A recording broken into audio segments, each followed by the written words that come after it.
Good morning and welcome to another Gribbly's Folly Sunday Antisocial Hour. That time each week when I smoke my pipe and complain about humanity while answering its questions. And there's a lot to complain about. And it's worth noting that this is not actually an antisocial Sunday. This is an antisocial Tuesday morning at like dark 30. Sun's just coming up out there. I got 40 minutes until my wife goes to work to get this video recorded. That is why it's so poorly composed and you're looking at the rafters instead of my shining face, because we don't have time to get into it. Anyway, this is the time each week when I smoke my pipe and complain about humanity. And if you have a question, leave it in the comments down below. I messed that up. Screw it.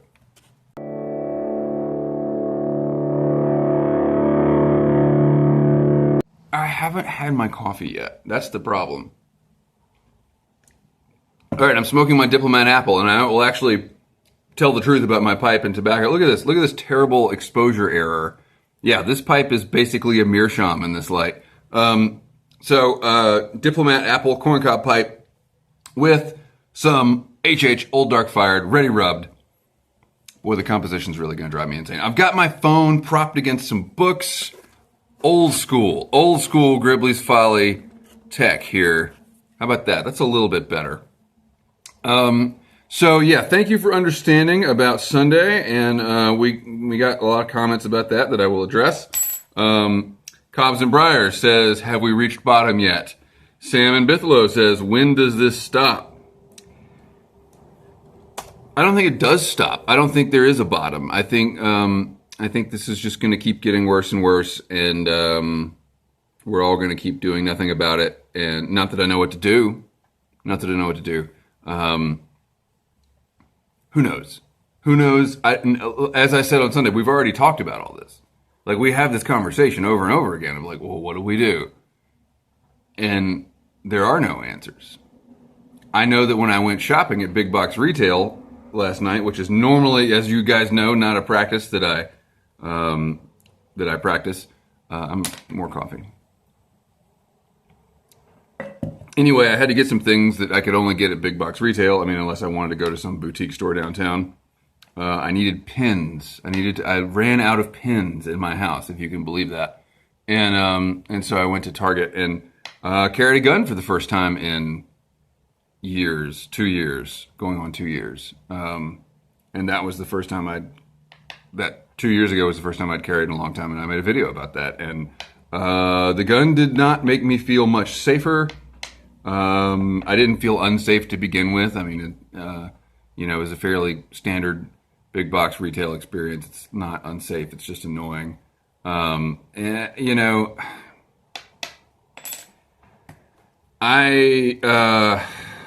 have been reading, of course, like everyone else has, all the comments back and forth in my videos and everyone else's videos. I've been reading fora, I've been reading the news, because that's what I do to cope with this kind of thing, is I try to learn everything I can about it. And thus far, that really hasn't helped. What if I turn this light off? Yeah, let's just do the rest of the video like that. Thus far, I haven't come to any comforting conclusions about the ways of the world that we live in from learning more about these problems. I actually watched the live stream. I didn't watch it live, but I watched the recorded live stream of the Christchurch shooter when that happened. Read his manifesto, read this guy's manifesto when it first came out, in an effort to try to understand these things, not necessarily from, I'm not interested in what the killer says their motive is. People are rarely aware or honest about their motives, and that doesn't interest me very much. But to try to get any insight into what the actual factors are in creating these things, I tend to immerse myself in them, and I should really stop that. I think we're at a point where we have to, and I've said this before, we have to consider these things to be like weather, like natural disasters. And I think what they really are at base, they're human sacrifice. They're human sacrifice. This is the price that we pay to live the way that we do. in a lot of different ways. I mean, the Second Amendment example is easy. As much of a staunch supporter as I have been in the past, and would still be if I concern myself with that sort of thing. I must admit that if you could magically make guns go away, well, then you would have less problems with mass shootings. That is true in a magical world. And so if you're going to stand on ideology and say, well, yeah, okay, we could save a lot of lives, but Second Amendment, well, then you're sacrificing those lives to the Second Amendment. You know what I mean? You're letting your principle, a political principle, a valid, very valid political principle, overrule the, for lack of a better term, sorry, Norbo, sorry, the spiritual principle of don't fucking kill people. I know bans are ineffective. We've had this conversation over. See, there again, we talked about all this stuff. But more than the Second Amendment, I think it's about the way in which we live. And Timber Drifter left this comment about the lack of community that we all experience today. That people are lonely, people are alienated, people don't have anyone to talk to. It's a lot easier. It's a lot easier to hate people than it is to love people. And so if you're unhappy and you're 21 years old, like this guy in El Paso, or 26, the guy in wherever Dayton was 26. Oh, did I just pull a Trump Biden? I forgot where it was. Trump called it Toledo. Biden called the El Paso situation Houston. Screw those guys, man. They don't, like, how you're the president of the United States, or you're running to be the president of the United States, and you can't remember the city. Don't you have a teleprompter? Like, how can you make it more obvious that you don't care? Okay, my point is, human beings have bloodlust. Look at it, whether it's literal human sacrifice in the ancient Central American situations, or war, or whatever, burning people at the stake because they talk like Norbo. We like it. We like it. And if we didn't like it, you know why? Okay, if we did, as a society, but that means individuals too, and I must include myself in that. If I'm going to say that, I have to include myself. We like it. If we didn't like it, we would have done something by now. Even something stupid like an assault weapons ban. We would have done it. And we didn't. After Sandy Hook, we didn't. The gun community went nuts after Sandy Hook because they rightly assumed, reasonably assumed that the country was going to ban assault weapons. And we didn't. And as much as I wouldn't support that ban, I would have supported doing something. Anything. Knee-jerk reaction. So what? At least that proves you've got feelings. A lot of people in the comments disagree with me and said that no, this is not normal. But when it happens with this frequency, and it's been happening this long, it kind of is. It kind of is. And we all have to live with that. Like, not only do we have to live with, going to Walmart and wondering if we're going to make it home, but we also have to live with, I'm part of a society in which this is normal. A way to make a good transition from that subject, but we now have 20 minutes to answer 2 pages of questions. Dirty Boots ask Gribbs, TLR from the 60s, twin lens reflex camera from the 60s, or modern day factory pinhole. Given the choice, if I had to choose one or the other, all the time, every day, take the TLR from the 60s. All the time. Rolleiflex. I would prefer. Grant by the River asks Gribbs, ever love a hat that now embarrasses you? Grant, have you seen the hats that don't embarrass me? Can you imagine me ever being embarrassed by a hat? I think that if I had one of these in pink, not that pink is a bad color. Pink is a bad color on me. But, okay, you know what I would be embarrassed by? One of these in camo. Francis Barnett asks Gribbs, could you shoot what you consider to be the perfect photo and then destroy it? Or would you have to show it to someone? I understand what you're asking. And this is kind of like a thing in the art world. This is like a thought experiment in the art world. I could not destroy it. Why would you destroy? I don't understand why you'd destroy it. But more than that, I am a results-driven person, and for me, the result is the finished photo, right? I guess I could shoot the photo and then process it and then finish it, hang it on the wall, and then destroy it. I guess I could do that. But to me, it's about making a permanent record. This is going to go down in your permanent record. That's what this is all about. And so the record is the art, if that makes sense. Now, some people are different. For some people, it's the process. My 4-year-old son, he draws all day. You could burn his drawings in front of him and he wouldn't care because he would just be drawing more drawings. It does he's process oriented. I am results oriented.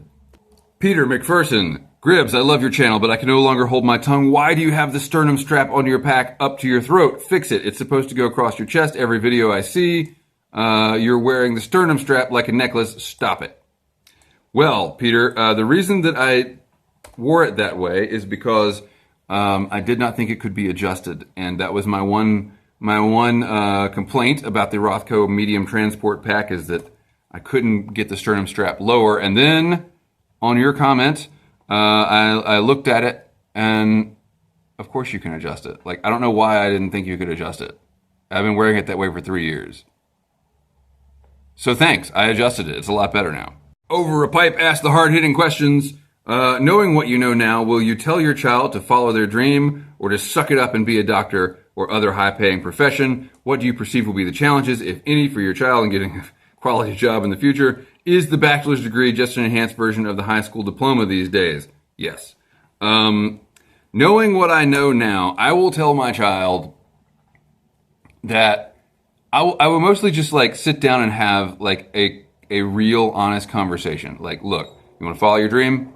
Great. Follow your dream aggressively.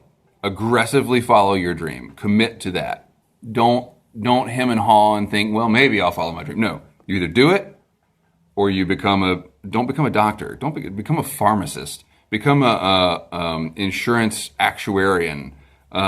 Pick out whatever industry is trending the best at that moment, and that's what you become if you want to just have a 9 to 5. And I don't think there's any shame in doing either of those things. I will say that I am much less likely to encourage my child to, well, it's not really a problem, to join the military than I would have been a few years ago. And likewise other things like Peace Corps and stuff like that. I'm less enthused about giant communal things to join than I ever have been. But I think you can make a good career in anything if you got the balls. And that's what I didn't have when I was starting out. I never got to a point where I was like, yes, I'm going to do this. I was always like, I think I'm going to do this, but I'm still kind of scared. And here I am now making videos in my garage. Cascadian Guy, given your history of being involved in the media and the perspective that it gives you, I wonder what sources of news you know of that might really just present the news. Since the 90s, I've always preferred to read U.S. sources balanced by Canadian and German sources. But it seems there should be something at least close to reliable and non-propagandistic in the U.S. I don't think propagandistic is a word, but I'll let that slide. There are no good news sources. And likely, if you want to get philosophical with it, likely there never have been. I personally read Drudge Report and HuffPo every day and I try to only read them once a day because those are the two extremes. And I feel like if I find something on there that interests me, I can research it from that angle, and then likely the other extreme will have its angle on the same subject, and I can read them both and make my decision on the actual news. I think that unbiased news maybe ever, but certainly in this day and age is an impossibility. The market doesn't exist for it. People don't really want to hear unbiased news. We want to hear what we already think given back to us. Contemplative Piper, would you rather ride a unicorn or a Pegasus into battle against an army of bridge trolls? I'm going to go with a Pegasus on that because they can fly. Right? Unicorns can't fly. All they've got is the horn, and they're pretty, right? I want something that can fly so I can drop my slings and arrows down onto the trolls. Contemplative Piper, is it improper for a young man to smoke a pipe? I mean, it's happening right now. You know, what am I? An old guy? No, I'm still in my prime here, smoking my pipe. I don't know, how young? How young? I mean, I think anything above the age of majority, and it's not improper, right? It's just personal decision. Anything below that, I don't know. Plenty of high schoolers smoke cigarettes. I'd rather them smoke pipes if they're going to smoke something, because it's healthier. And I think once you get down to like the age of my son is around 4, yeah, that's probably improper. Somewhere between 4 and 18, there's a line. Not really sure where that line is. I mean, obviously there's the legal line, but the moral line, the proper line, probably around 15 or so. I would say that if you're smoking before that, something's wrong. And if you're smoking daily at 15 and something's wrong, if you're smoking cigarettes daily, something's always wrong. I don't know. You're asking me what's proper? Pipe artist Steph and Perique Piper Skip Kane. Skip Kane. Skip? Wait, is that an error on my part? They ask a lot of personal questions. Boxers or briefs? Boxers. I do not wear women's underwear.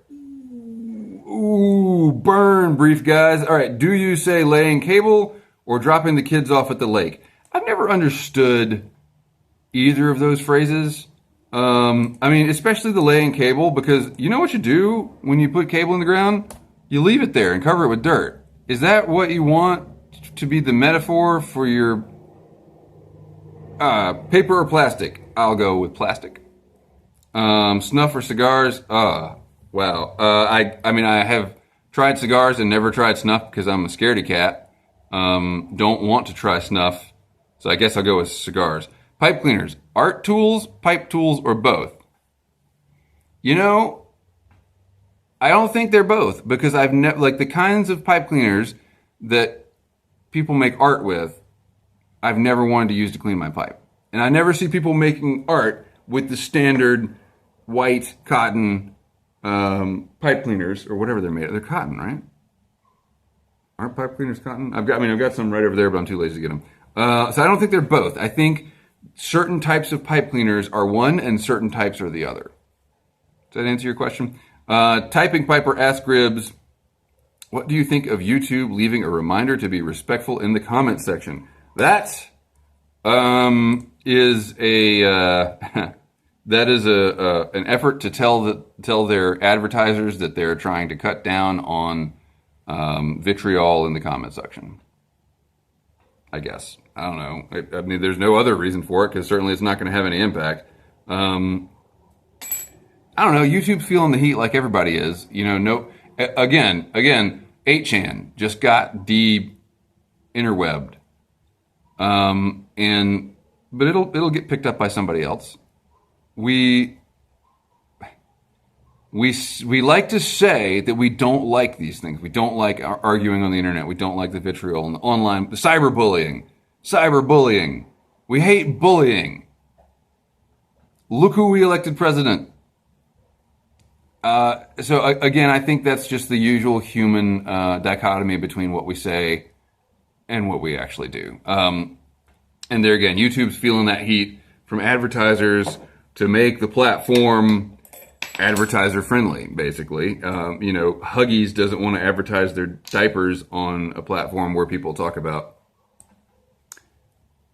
tobacco or mass shootings or anything else, really. So, advertising is a weird thing, and sometimes I think it's a beautiful thing. but sometimes I think it's just a market force, and those can be good. Okay, all right, moving on. Contemplative Piper asks Gribbs, light is reflected unevenly off an orb, being brighter at the center and dimmer at the edges. Why then is the full moon evenly lit?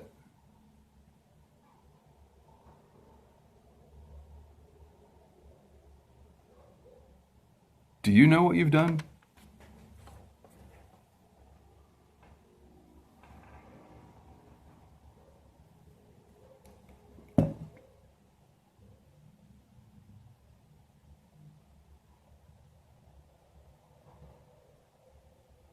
Why is the full moon evenly lit? Okay, I might have found some answers here.